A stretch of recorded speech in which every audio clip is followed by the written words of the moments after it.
After 2,000 years of face-to-face instruction, where most of our learning occurs within a immediate social network, we really have come to a point in the advancement of technology where we get to really reconsider how we deliver instruction and what's the most effective way for people to learn. We have phenomenal growth in distance education, where by going online, people are able to have more convenience, more options, not tied to their geographical space, and it really questions what's going to happen to the residential university experience, whether that's necessary, whether it's appropriate, whether the economics, the cost of residential education is still worth it.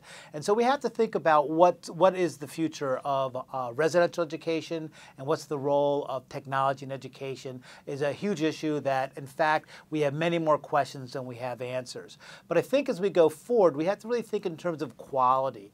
It's what do people really learn, not how they learn, but what we want them to learn. How do we assess it, and what's the most effective way to deliver instruction? We as human beings are, at the end of the day, social beings. And also we learn in a serendipitous way when we are in social contact. So one questions whether a fully online education really provides that type of conversation, that learning from the way people look and think. Is that an effective way to really be prepared to work in the world, even though much of our work will also be online? So as we think about distance education, I think the real issue is not how, but what. What are we learning? How are we learning? How do we know it's good? How are we preparing people for careers? And those are deep questions that you have to look at it all the time. Now, having said that, when we think about technology and education, the fear is when we let technology begin to wag the dog. So if the new app becomes the important part, or what are we learning using that app? Those are the things that we have to question.